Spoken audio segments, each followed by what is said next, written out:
बिस्मिल्लाहिर्रहमानिर्रहीम, अस्सलाम वालेकुम। बहुत सी बातें हो रही थी, बड़ी मुश्किल थी, असाब शिकन जंग चल रही थी, मैच फंसा हुआ था और फिर अचानक इमरान खान साहब की एंट्री होती है, कप्तान आते हैं लाहौर और फिर मंजर बदल जाता है। एक तरफ दावे हो रहे थे, राणा सनाउल्लाह कह रहे थे अब 5 नहीं 50 लोगों के ज़मीर जागेंगे और वो हमजा शहबाज के हक में वोट करेंगे। अब भी उम्मीद है जी हमजा शहबाज वज़ीर आला बन जाएंगे। जरदारी साहब बहुत कुछ कह रहे थे अब तो ये मेरी ज़ाती लड़ाई होगी परवेज़ इलाही के साथ कि मैंने नवाज शरीफ को बनाया था लेकिन उन्होंने हमें छोड़कर इमरान खान का इंतखाब कर लिया, अब तो ज़ाती लड़ाई होगी मेरी परवेज़ इलाही से। इसी तरह से जरदारी साहब ने यह तक कह दिया कि जनाब मैं नोट क्यों चलाऊं, पैसा मैं क्यों चलाऊंगा हमजा के लिए। अगर हसन मुर्तज़ा होता, यानी जो इनका पाकिस्तान पीपल्स पार्टी का पार्लियामेंट लीडर पंजाब में है, तो मैं पैसे लगाता। इन्होंने एडमिट कर लिया पैसे तो हम लगाते हैं। बहरहाल जरदारी साहब ने भरपूर कोशिश की, आखिरी वक्त तक जनाब चौधरी शुजात से मिलना है, सब कुछ कर जाना है, हर तरह के दावे नजर आ रहे थे कि शाह महमूद कुरैशी को भी मानना पड़ा कि हमारे लिए सब आसान नहीं था। लेकिन इमरान खान साहब आए, उन्होंने खिताब किया काफ लीग के और तहरीक इंसाफ के लोगों से।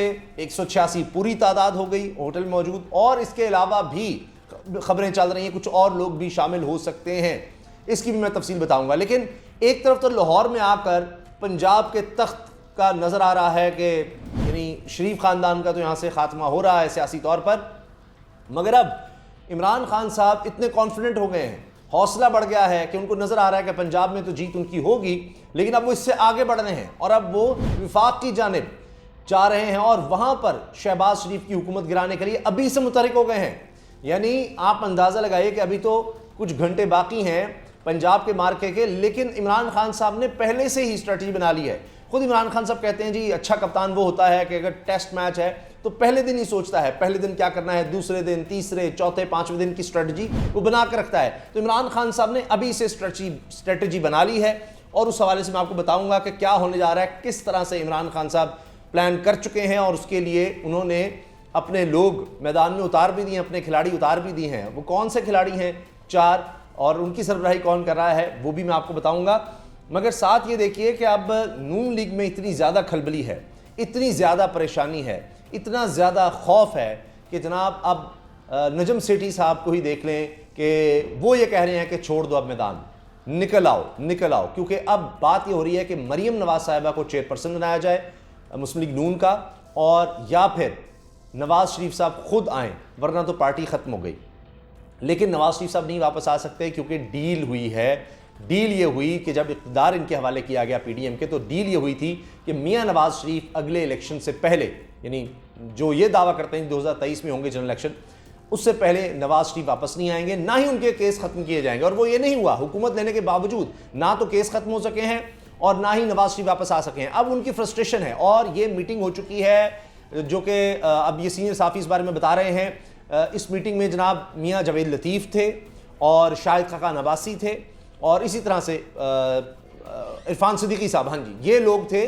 और इसके बाद ही मियाँ जावेद लतीफ़ ने वो सारी की प्रेस कॉन्फ्रेंस की और कहा कि जनाब ये नहीं होना चाहिए, हम गन क्यों उठाएं, हमें ज़बरदस्ती लाया गया, हमें ज़बरदस्ती वोट ऑफ नो कॉन्फिडेंस की तरफ लाया गया, ये सब उन्होंने वैसे ही नहीं कहा था। अब इतनी मायूसी है, कह तो ये रहे हैं कि ओहो अभी भी चांस है, ये है वो है, लेकिन इमरान खान के आने के बाद जिस तरह उन्होंने बंदे भी अपने पूरे कर लिए 186 नंबर, और इसके अलावा 2 आज़ाद उम्मीदवार जो नून लीग की तरफ थे, क्योंकि वो आज़ाद उम्मीदवार हैं, तो उनसे भी हिमायत की बात हो रही है। वो भी हो सकता है कि इस तरफ आ जाएं। अगरचे नून लीग की तरफ से दावा किया जा रहा है कि जनाब एक बंदे को हमने बाहर भिजवा दिया और हमारी कोशिश है 5 कम से कम लोग जो हैं वो वोट ना करें, और एक तो बाहर चला गया है, एक से हमारी बात चल रही है कि वोट में ना आए, किसी तरह से गायब हो जाएं। लेकिन अब 186 पूरे हैं, बीच में से किस तरह गायब होंगे, वोट नहीं करेंगे, वो भी अब मुश्किल होता नजर आ रहा है। टारगेट अभी भी 5 का दिया जा रहा है। रेट जो है अब 1 अरब से बढ़कर 1 अरब 10 करोड़ पर चला गया है। ये तहरीक इंसाफ के ग्रुप ने कहा है कि उनको 1 अरब 10 करोड़ रुपए तक की ऑफर हो गई है और उनको कहा गया कि 5 सिर्फ हमें लोग चाहिए, फी बंदा 1 अरब रुपया देने को हम तैयार हैं, फी बंदा 1 अरब रुपया देने को। आप सोचिए रेट बढ़ता चला जा रहा है। अब इसके बाद मैं आपसे ये अर्ज़ करना चाह रहा हूं कि मायूसी इतनी है कि इन्होंने दफातर और घर जो इनको मिले थे वो खाली करना शुरू कर दिए हैं। यानी सरकारी तौर पर जिस तरह दफातर मिलते हैं नून लीग के, ये पीडीएम, इनके लोगों को जो पंजाब असम्बली में इनको दफातर या घर मिले थे वो इन्होंने अब खाली करना शुरू कर दिए हैं। तो इनको नज़र आ रहा है कि जनाब इमरान खान आया, हम फारिग हो गए हैं, 186 बंदे उसने पूरे कर लिए हैं और उस तरह से मदद भी नहीं आ रही। जहाँ पर मदद के लिए पुकारा जा रहा है वो भी शायद बेबस नज़र आ रहे हैं। इसलिए अब मौलाना फजल रहमान साहब ने भी तोपों का रुख कर दिया है, उनकी तरफ भी कहा है जी क्या हमारे नौजवान अब बंदूक उठा लें, हथियार उठा लें, और बड़ी सख्त ज़ुबान इस्तेमाल की इमरान खान के ख़िलाफ़ और उनकी फ्रस्ट्रेशन, नाउमीदी नज़र आ रही है मौलाना फजल रहमान साहब की। इस पर कोशिश करेंगे हम तफसील से किसी और वीडियो में बात करें। अच्छा, जो मैं अर्ज़ कर रहा था आपसे कि अब इमरान खान साहब ने पंजाब का महाज संभाला और यहाँ आकर उन्होंने बिल्कुल ये चीज़ देख ली कि अब ये मैच वो जीतते नज़र आ रहे हैं। अब उन्होंने विफाक का रुख कर लिया है और इमरान खान साहब ने बाकायदा कमेटी बना दी है जो कि अब बात करेगी बलूचिस्तान अवामी पार्टी से, BNP मेंगल से और जमात इस्लामी। यानी ये जो इस वक्त हुकूमत के इत्तेहादी हैं, इनमें से एक भी अगर टूट जाता है, यानी मेंगल साहब और BAP में से, तो फिर तो कहानी ख़त्म हो जाती है। तो अभी इनसे बात हो रही है और यहाँ तक हो सकता है, कॉन्फ्रेंस यहाँ तक है कि MQM से भी शायद अगले मरहले में बात हो, लेकिन फिलहाल बाप पार्टी, बलूचिस्तान अवामी पार्टी से और मेंगल साहब से। अच्छा, BNP मेंगल जो है ये सबसे पहले साथ छोड़ गई थी, ये तो वोट ऑफ नो कॉन्फिडेंस से काफ़ी अर्सा पहले ही इमरान खान साहब का साथ छोड़ गए, ये भी इत्तेहादी थे। तो अभी उनसे बात करने का कहा जा रहा है और बलूचिस्तान अवामी पार्टी से। तो इनमें से कोई भी पार्टी अगर छोड़ती है साथ शहबाज शरीफ साहब का तो गई पार्टी, ख़त्म, हुकूमत गई। अच्छा, अब ये लोग भी ऐसे है कि जैसे ढूंढ रहे हो हमें कोई सहारा मिल जाए, किसी तरह से हम इस हुकूमत से निकलें और हम लोगों को दिखा सकें कि जी बड़े बुरे हालात थे, हमने छोड़ दिया है, लेकिन कोई हमें सहारा तो मिले, कहीं से हमें ऑफर तो हो। तो शायद अब दोनों तरफ से ये एक जोर लगने लगा है।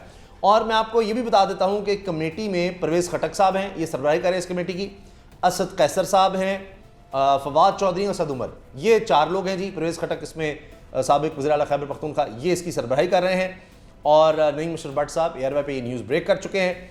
अब देखना यह है कि किस हद तक इनको कामयाबी मिलती है। ये मैं आपको बता रहा हूँ कि लड़खड़ा रही है, जब अपनी ही जमात, अपने ही लोग, मियाँ जावेद लतीफ़ हों, वो हों या मरीम साहब हों या नवाज शरीफ हों, वही पीछे से निकल गए हैं। तो अब जरदारी साहब के पीछे कब तक चलेंगे? अब ये सारा कुछ, इसके मास्टरमाइंड, ये सब चलाने वाले ये जरदारी साहब हैं। इस वक्त शहबाज शरीफ साहब नवाज शरीफ से ज़्यादा जरदारी की बात सुन रहे हैं। जरदारी साहब ये सारी गेम चला रहे हैं, मौलाना साहब को साथ रखा हुआ है। आप देखिए कि जरदारी साहब बाहर हुए थे जब PDM से, तो कहानी खत्म हो गई थी। अब वो जब आए हैं तो अमली तौर पर वही सब कुछ चला रहे हैं। इसलिए उन्होंने कहा ना जी कि जी हमजा अब हमारा कैंडिडेट है, मैं उसके लिए पूरा जोर लगाऊंगा।